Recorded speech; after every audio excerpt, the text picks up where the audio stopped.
Hello there, welcome to a Tyke farming in the Philippines.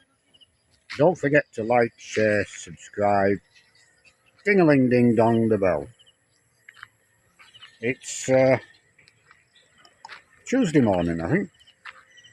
It's not Tuesday morning, no. It's 4 o'clock Tuesday afternoon. With 3 men on site.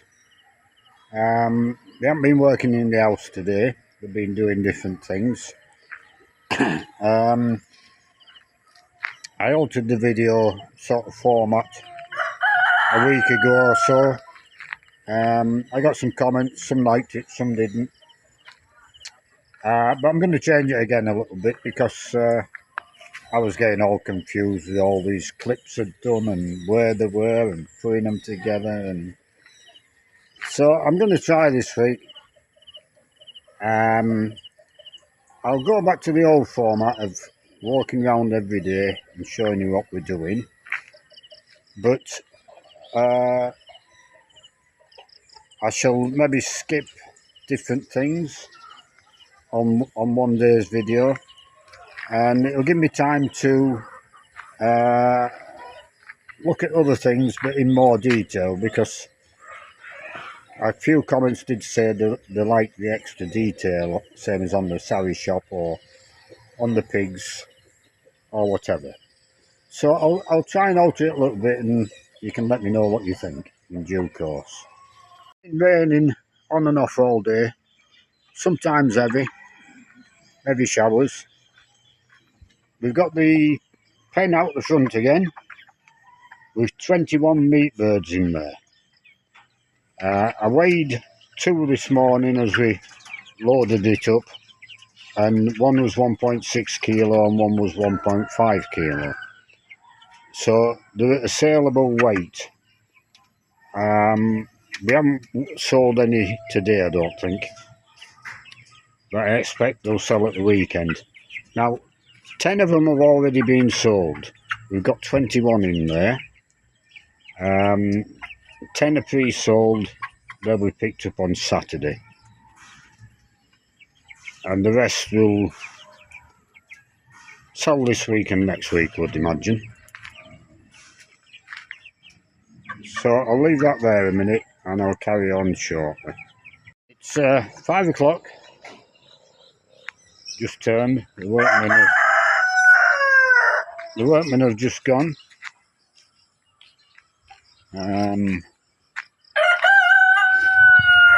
We've got water and feed there. Same again. The weather's definitely changed here. Much more comfortable now. Much cooler. Rain every day it seems at the minute.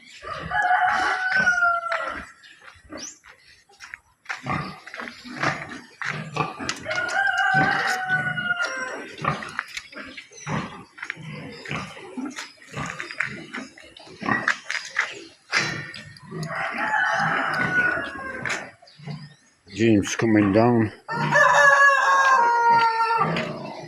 I'll give you the screw.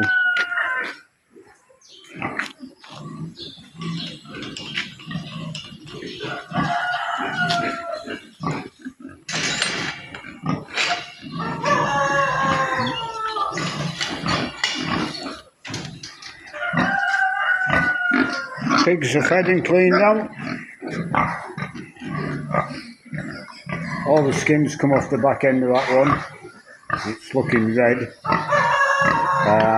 had cream on it yesterday. I'll put some cream on it tomorrow. And this one's underbelly. It's dead skin. It's not all come off that side.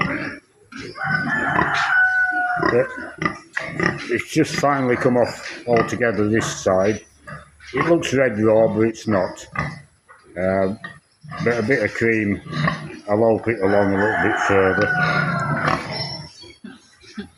It's daunting. She did weigh, and then it's all into the backside.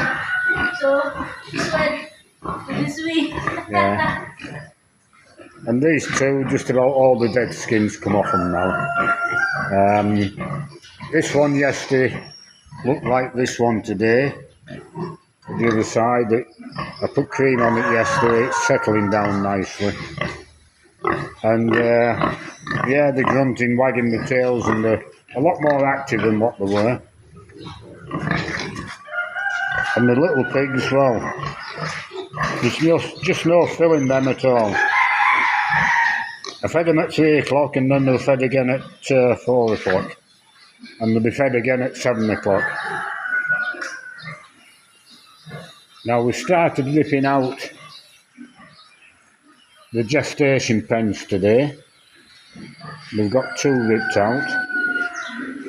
And the reason being, I'll just pause the video. The reason being, we're turning 2 of the gestation crates into hot boxes for the chickens. These 2 are for the pigs, which we've been using. They're much bigger. I'd say we'll get 60, 70, 80 chicks in each side, because we need to up the production of meat birds for sale at the shop. So that's what we're doing with the 2 gestation pens. And the reason being, with the weather changing, it went from hot to cold very quickly. Still warm enough for me, but for these chicks, I couldn't cope with it. They were down in the main shed, and we lost 6 or 7, I think, chicks in 2 days when the weather changed. So we brought them back into the hot pen under lights, and we're there right now. But the first lot of chicks I put down here out of the hot box, they did really well down here and came on really quickly. So I put these down, and they were doing well until the weather changed, and then we started losing them. So what I'm doing is I'm pulling this cage out of here, which is a battery cage for egg producers. And then the hot boxes, I'm going to have, there's 2 there, I'm going to have 4 in here. And the chicks, when they come in, I'll come straight into this shed in hot boxes. And they can stay in that hot box for 3 weeks, 4 weeks, however long we need to keep them in there.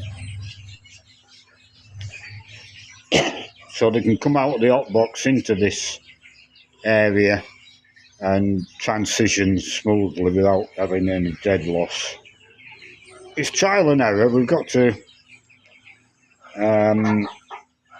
take note of what goes on and then improve and get the systems in place so we have a regular production with minimum dead loss, and that's the aim.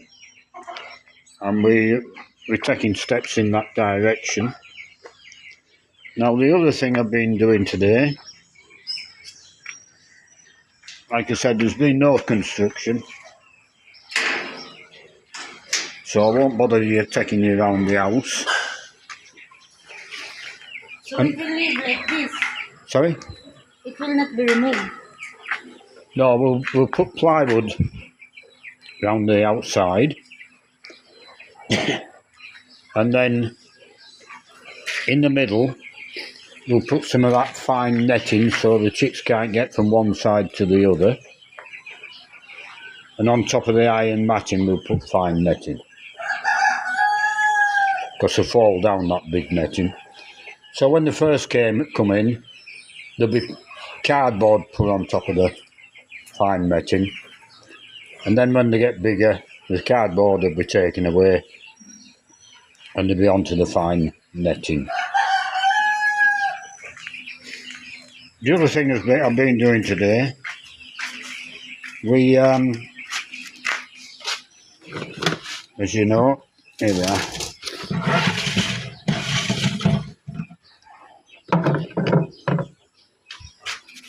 feeding the pigs fermented feed,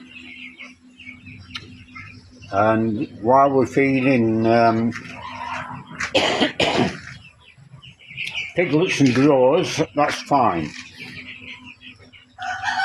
because sometimes it's more liquid than the others. Sometimes it's like a porridge, sometimes it's very thin, and the pigs prefer it very thin actually, like a soup. But either way they'll eat it.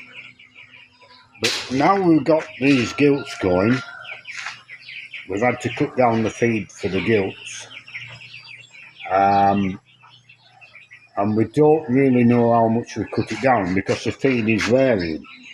Sometimes there's more water in it than others, so we need to measure that, because when pigs are weaned the sows go on a diet, and you've got to control the feed, so you've got to know what you're feeding them. Now, how feed is measured, it's like that as dry matter. Now in them pellets will be 10-12% moisture. So you can say a kilo of them pellets is a kilo of dry matter of feed, and that's how we're going to measure it. So in this bin I put 12 kilos of pellets. I've then added 24 kilos of water.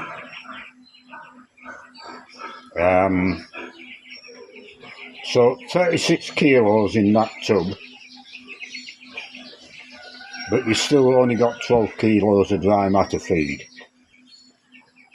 Or to make it simpler, 30 kilos of that fermented feed is 1 kilo of dry matter.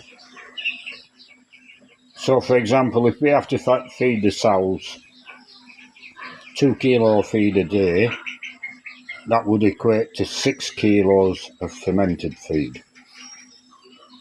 So the whole point of it is we can measure the feed, and we can adjust the diet for certain pigs accordingly. That's what it's all about.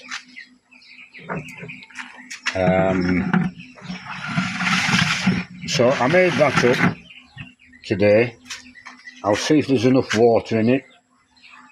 If it needs topping up, I'll measure that, so that when we make a barrel of feed, we'll put all the ingredients in at one time, and we know what we're going to have for an end result. And then I'll get the work fellas, when they make up feed, it doesn't matter, this is pre-starter, it doesn't matter if it's pre-starter, starter, grower or whatever. If they do the same measurements, and I won't have them weighing the water like I did, I'll have them with a bucket. I'll weigh this bucket full of feed and say they're 1.5 kilos in a bucket. So that'll be 2 buckets, 8 buckets of like that will go into there, for example, and then I'll put a mark on the top of the barrel inside for the water level. If they're 1/4 kilo out either way, I don't think it will make a lot of difference. But what I've got to have is consistency, and we've got to know what feed value is in the bucket. If we take 3 kilos of feed out of there, 3 scoops, 3 buckets or whatever, we've got to know that equals 1 kilo of dry matter, if I'm making any sense. So yeah, a few adjustments going on. So we'll leave this video there, and I'll do another one tomorrow, and we'll see you then.